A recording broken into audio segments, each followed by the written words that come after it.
Hola, estimados alumnos.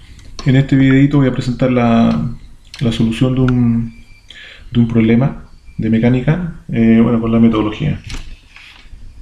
Dice básicamente que hay un plano inclinado, 40 grados con respecto al horizontal, con fricción, donde puede deslizar un bloque que está unido a través de una cuerda y un sistema de polea, ambos ideales, con un cilindro. ¿Ok? Nos dice que, bueno, sacaron una foto a esto justo cuando el bloque A iba bajando, el cilindro iba subiendo, y nos preguntan por la aceleración del cilindro en magnitud y dirección y por la tensión de la cuerda. Esto es magnitud. Bueno, vamos con el primer paso, que es hacer el diagrama de interacciones, donde lo más importante es identificar cuáles son los actores relevantes, los actores principales de esta obra, que en este caso claramente son A y B, por eso que los remarco un poquito más. Bueno, ambos por separado interactúan con el planeta Tierra, ¿cierto? Y entre sí no hay contacto, pero interactúan a través de la cuerda. Entonces la cuerda va A con contacto con la cuerda y la cuerda entra en contacto con B. Y tampoco es como que la cuerda esté flotando, entonces, bueno, la cuerda interactúa con la fuerza de contacto con la polea. Y aquí es donde es típico de este paso, hay que parar en algún punto, porque claro, uno podría decir, bueno, la polea tampoco está flotando, está con este palito, pero este palito a su vez está con la superficie, y empezar a poblar la periferia del diagrama con cosas que en realidad pasan a ser irrelevantes. Lo que realmente interesa es que lo que rodea a los actores principales esté lo suficientemente completo dentro de la complejidad del modelo que uno quiere conseguir. Ahora, claramente me falta un actor secundario pero importante, que es la superficie, el plano inclinado, que tenemos ahí una interacción de contacto con el bloque A. Y con eso yo creo que está. Pasamos ahora al paso importantísimo del inventario de fuerza por cuerpo, donde decimos, bueno, sobre A va 1, 2 y 3. Fuerza, fuerza, fuerza. Sobre B tenemos solamente 2. Y empezamos, flecha, flecha, contacto, contacto gravitacional, que aplica cuerda, que aplica superficie, que aplica tierra, sobre, sobre, sobre, A. Flecha, flecha, contacto gravitacional, que aplica cuerda, que aplica tierra, sobre, sobre, B y B. Habitualmente el inventario se deja así, pero yo suelo sugerir a mis estudiantes que realmente lo visualicemos como un inventario, un inventario con una planilla Excel con plata, donde uno quiere ver, bueno, qué pasa con la suma del mes. Ahora, la suma de estas tres fuerzas, vectorialmente obviamente, es lo que denominamos la fuerza neta sobre A, y eso por la segunda ley es la masa por la aceleración. Y lo mismo para el bloque B, la fuerza neta sobre B igual a la masa de B por la aceleración sobre B. ¿Qué es lo que nos dice esto? Que si de alguna manera queremos tener las cuentas claras, tenemos que saber qué pasa, bueno, con la fuerza neta, y como las masas habitualmente son datos, nos lleva a tener que cuestionarnos acerca de las aceleraciones. Y eso es un paso a la metodología que se denomina la predicción de la aceleración. Así que tendríamos que entrar a ver eso. Este problema en particular tiene una dificultad conceptual que está relacionada con que es una situación un poco antiintuitiva. ¿Por qué? Fíjense que este bloque es más liviano que este. Incluso este en vez de haber sido 6 kilos, podríamos haberle puesto 30 kilos y sería más evidente lo que quiero enfatizar. Porque uno dice, bueno, pues si esto tiene más masa, este bloque debiera estar bajando y el bloque A debiera estar subiendo. Esto es lo que debiera pasar. Entonces, ¿cómo es posible que el bloque B suba y el bloque A baje? Y bueno, hay que pensar en términos de una condición inicial. Supongamos que esto alguien lo tenía sujeto y lo empujó hacia abajo. Entonces, durante cierto intervalo de tiempo va a suceder esto hasta llegar a un punto con velocidad cero, y después el sistema va a empezar a devolverse, donde intuitivamente quizás nos acomoda más pensarlo en esos términos. ¿Ya? Así que la situación es perfectamente posible en algún instante inmediatamente posterior, digamos, a alguna condición inicial que ya mencioné. ¿Ok? Dado eso, como decimos que, como hablamos coloquialmente, el bloque A va frenando. Si la velocidad va en una dirección, entonces la aceleración debe ir en la dirección contraria, ¿cierto? Y en este caso lo mismo. La velocidad va hacia allá, pero como el tipo va frenando, la aceleración debe ir en dirección contraria a la velocidad para que eso pase. Y esas entonces serían nuestras predicciones acerca de las aceleraciones de los cuerpos. Después veremos más adelante si la matemática respalda o no respalda esta predicción, pero por el momento nos quedamos con eso. Muy importante, acá tanto en las velocidades instantáneas v como en las aceleraciones se les ha colocado el mismo valor, ¿ya? Eso es consecuencia directa del sistema de polea y especialmente la cuerda, ¿ya? Porque básicamente si esto baja 1 centímetro y la cuerda no se rompe, entonces el bloque B tiene que subir el mismo centímetro, y por lo tanto si esto baja a 1 centímetro en un segundo, esto tiene que subir a 1 centímetro en el mismo segundo, y por lo tanto como consecuencia tanto las velocidades como las aceleraciones en magnitud o en sus componentes escalares tienen que ser iguales. Bueno, hecho esto, seguimos ahora con los diagramas de cuerpo libre. Son dos cuerpos, entonces son dos diagramas, donde habitualmente partiremos por el diagrama que tiene menos fuerza. Nos vamos acá, y de las dos que hay, bueno, la más fácil claramente, el peso, y de alguna manera aquí ya empezamos a hacer un poquito de trampa, porque diremos, bueno, si esta tiene una masa de 6 kilos, m por g es la fórmula para la magnitud, estamos dibujando acá un vector de tamaño 60. Y diremos entonces, bueno, esta es la fuerza gravitacional que le aplica la Tierra a B. Entonces, de alguna manera decimos, esto tiene tamaño 60 y lo tenemos guardado ahí en alguna parte de nuestra cabeza. La otra fuerza que falta sería la de la tensión, que es una fuerza como semifácil porque sabemos la dirección, pero no es tan bonita como el peso, que tiene fórmula para calcular la magnitud. Entonces, como solamente conocemos la dirección y no la magnitud, la consideramos como una fuerza semifácil. Y aquí viene un tema, decimos, bueno, tiene que tener la dirección de la cuerda y por lo tanto esta fuerza debe ir hacia arriba. Pero surge la duda, bueno, ¿será más chica, igual o más grande que el peso? Y ahí donde de alguna manera el haber hecho esta cuenta nos va a ayudar, porque decimos, bueno, si la aceleración va hacia abajo, una aceleración hacia abajo multiplicada por un escalar positivo nos da que la fuerza neta tiene que ir hacia abajo, y si la fuerza neta tiene que ir hacia abajo, entonces tiene que haber un desbalance a favor del peso. Y por lo tanto, si somos coherentes con lo que hemos hecho anteriormente, decimos que la fuerza de contacto que le aplica la cuerda a B debe ser más chica que el peso. Ahora no sé cuánto exactamente, tendría que tener resuelto el problema para poder dibujarlo de manera exacta, pero sé que tiene que ser más chica.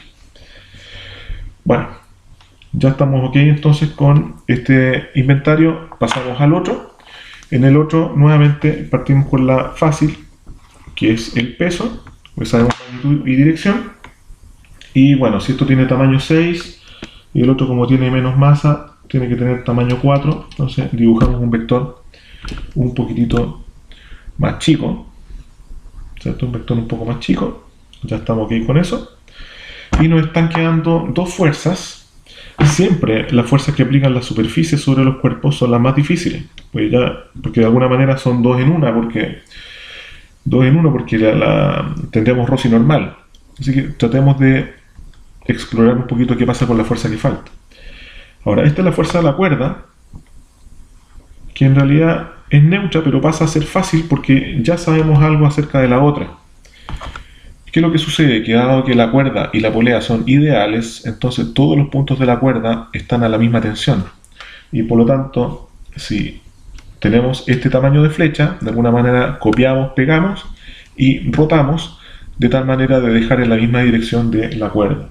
Entonces, colocamos ahí una línea paralela, digamos, al plano inclinado, a la cuerda, y esa misma magnitud es la que replicamos acá. O sea, de alguna manera estas dos fuerzas que están acá pasan a ser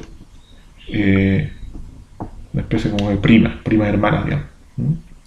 Y diríamos entonces que esta va a ser la fuerza de la cuerda sobre el A. Bueno, y antes que se me olvide, la Tierra sobre A. Y con eso ya tenemos estas dos, donde repito, estas magnitudes tienen que ser iguales y llevan siempre las direcciones de las cuerdas que corresponden. Bueno, y nos está quedando la difícil, y la difícil, bueno, habitualmente sabemos que tiene que ser descompuesta en una normal y en un roce, y aquí es donde toma importancia el tema de esta velocidad apuntando hacia abajo, porque si la velocidad va hacia abajo, entonces la fuerza de fricción tiene que ir en contra, porque es un roce cinético, y por lo tanto esta fuerza debe tener una componente en esa dirección y más una componente normal. De alguna manera entonces, un poco como que anticipamos un poquito el listo para el consumo, podemos decir que hay una fuerza de roce en esa dirección y hay una fuerza normal, y al hacer la suma vectorial nos quedará entonces una fuerza un poquito chueca. Que esta sería la fuerza de contacto que le aplica la superficie al cuerpo A. ¿Ok? Ahora, ¿es esto coherente con esta predicción de la aceleración que hicimos acá? Porque recordemos que la sumatoria de estas tres fuerzas nos tiene que dar algo como esto. Y la respuesta es sí. Porque dado que la aceleración va hacia arriba, la fuerza neta debe ir hacia arriba, y aquí vemos que tenemos hartas fuerzas en esta dirección. Al descomponer esta nos va a dar harta fuerza, y las fuerzas que llevan las direcciones de la perpendicular a la superficie van a poder ser compensadas. Así que, sin ser una obra de arte, este diagrama de cuerpo libre de alguna manera ya nos va acercando hacia la solución del problema. Pero siempre digo que la única manera de hacer un diagrama de cuerpo libre exacto es tener el problema ya resuelto. En realidad tenemos que visualizarlo como un puente que nos permite llegar a la solución, y después, bueno, eventualmente devolvernos para corregir algún detalle que nos haya quedado atrás. Bueno, el diagrama de interacciones, los inventarios de fuerzas ya cumplieron su función, los eliminamos, y pasamos ahora a los diagramas de cuerpo libre listo para el consumo o para el cálculo. El consumo suena como muy con mucho sesgo. Entonces definimos la superficie, ¿ya? Que nos entrega una dirección paralela a ella y una dirección perpendicular. O sea, definimos un sistema de referencia, ¿cierto?, con ejes ortogonales identificados como un eje paralelo a la superficie y un eje perpendicular a la superficie. Y vamos a tratar de ir descomponiendo las cosas que estén chuecas. Vamos por orden. Tomamos entonces la fuerza que aplica la cuerda, que es esa, y a esa le cambiamos este nombre latero y le llamamos simplemente por su apodo, que es tensión. Entonces, esa fuerza ya está ok. Hay otra fuerza que está chueca, que es el peso, pero aquí es donde ya inmediatamente hay que empezar a trabajar más rápido que lo que trabajamos, por ejemplo, en física 100. Aquí ya estamos en la etapa de ecuaciones, así que podemos empezar a meter fórmulas y todo. La masa es 4 kilos por 10, nos da 40 newtons, quiere decir que acá tenemos una hipotenusa de 40 newtons que nos va a permitir hacer esta descomposición vectorial. ¿Ya? Entonces tenemos un peso, una componente del peso que va con la perpendicular y otra componente del peso que va con la paralela. Recordemos también que el ángulo del plano inclinado, estos 40 grados, aparecen entre la vertical y la dirección perpendicular al plano. Y hacemos la descomposición vectorial de inmediato. Diremos entonces que este cateto vale 40 por, como es cateto adyacente, será coseno por, o sea, 40 por coseno de 40, esa fuerza que está ahí. Y bueno, si a esa ya le colocaron coseno, a la otra tendrán que colocarle seno, porque tiene que ver claramente con el cateto opuesto. Así entonces ya tenemos la descomposición vectorial hecha, y nos está faltando la tercera fuerza, que es como la complicada, que esa, como no conocemos el ángulo, en realidad ese ángulo nunca se conoce a menos que lo den alguna información al respecto, y simplemente hablamos de que hay un roce y que hay una normal, ¿ya? Entonces, normal y roce son las componentes vectoriales de esta fuerza que está acá. Así, este diagrama tiene ¿cuántas fuerzas? Tiene 1, 2, 3, 4 y 5 fuerzas. El otro diagrama sale más facilito, porque prácticamente es tomar solamente una vertical. Acá obviamente no hablamos de dirección paralela ni perpendicular porque el tipo está en el aire. Y las fuerzas ya están perfectamente alineadas. Ojo acá, la fuerza que va hacia arriba tiene que tener magnitud T, en la misma T acá porque la tensión es la misma dado que la cuerda y la polea son ideales. Y hacia abajo va esta fuerza más grande, cuya magnitud ya conocemos porque si es 6 por 10 nos da 60. Y ahí estamos ok. Ahora vamos a la etapa de las ecuaciones, donde las ecuaciones tienen que ver con los principios de Newton, más algunas cosas adicionales que pueden ir saliendo. Vamos por el más fácil, que tiene que ver con B. Para B, aplicamos la segunda ley, que nos dice lo siguiente. Masa, que es 6 por la aceleración, que es A, la magnitud de la aceleración, tiene que ser igual a. Y aquí viene el típico problema. Tomamos t menos 60 o 60 menos t. Y aquí la importancia de este signo. Básicamente la dirección de la aceleración es lo que nos dará el sentido positivo. Y por lo tanto, como el 60 va con un vector apuntando hacia abajo, será positivo, y el t que va hacia arriba irá negativo. Y ahí está la primera ecuación. Vamos ahora a las ecuaciones para A. Pero A en realidad tiene varias ecuaciones, porque hay una que tiene que ver con la componente paralela. En la componente paralela, que es donde hay aceleración, diremos entonces masa, que es 4 por aceleración, es igual a. Y acá nuevamente, positivo es lo que va hacia arriba y por lo tanto el roce y la tensión juegan del mismo equipo, positivo, y el 40 seno de 40 lo consideramos restando en la ecuación. Ahí que se vea un poco más. ¿Ok? Y ahora vamos con la componente perpendicular, donde la perpendicular no hay aceleración y por lo tanto la normal debe estar perfectamente compensada con esa componente del peso y por lo tanto tiene que haber una igualdad entre sus magnitudes. La normal tiene que ser igual a 40 por coseno de 40. Ahora, hagamos un breve conteo de incógnitas. Un breve conteo de incógnitas, básicamente es ver, bueno, todas las letras, cuántas letras están apareciendo acá. Bueno, aparece A, aparece T, bueno, aparece A, aparece R, aparece T, pero T ya lo tomé, estos datos, y aparece N. ¿Cuántas incógnitas hay acá? Bueno, tenemos 1, 2, 3, 4. Pero ¿cuántas ecuaciones tenemos? Contamos 1, 2 y 3. Entonces como que no cuadra, porque con 4 incógnitas, como sacamos 4 incógnitas de 3 ecuaciones, quiere decir que nos falta una ecuación.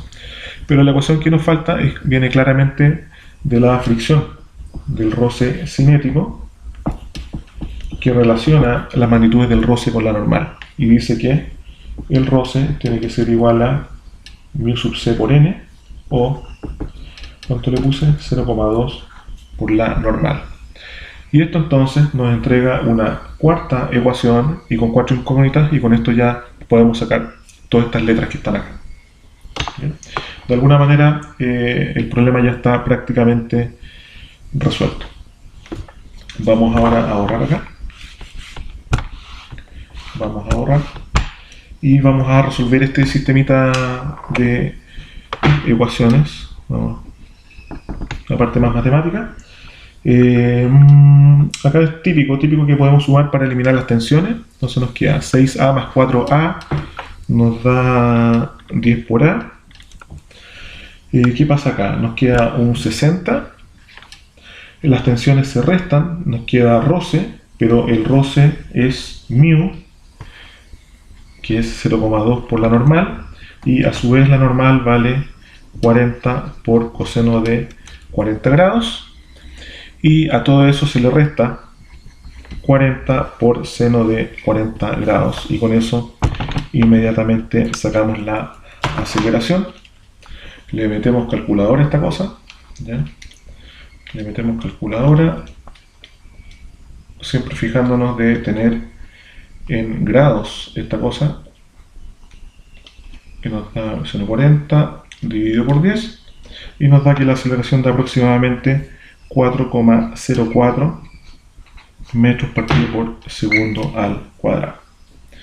Bueno, con eso podemos despejar de la primera ecuación, multiplicamos eso por 6 y se lo restamos a 60 y nos da que la tensión es de aproximadamente 35,7 newtons. Y bueno, también se podría haber sacado la normal, etc. ¿Ya? Pero recordemos que nos preguntaban por la aceleración. Ahora, ¿cómo interpretamos especialmente la aceleración? Bueno, nos dio positiva, y quiere decir que esta predicción que hicimos acerca que en realidad las aceleraciones tenían esas direcciones fue correcta. O sea, efectivamente el tipo estaba frenando, el sistema se estaba frenando en el instante que nos están haciendo la pregunta. Y por lo tanto, podríamos concluir que la aceleración de B tiene magnitud 4,04 metros partido por segundo cuadrado y tiene dirección hacia abajo. Y esa sería entonces la respuesta. Bueno, y la tensión la tenemos ahí. Ahora, si la aceleración nos hubiera dado negativa, por ejemplo, tendríamos que interpretarlo en términos de que la predicción que hicimos varios pasos atrás fue, no sé, incorrecta, y tendríamos que empezar a ver eventualmente cómo nos afecta eso en los diagramas de cuerpo libre y en las ecuaciones. Bueno, espero que les haya gustado el video. Nos vemos. Chao, chao.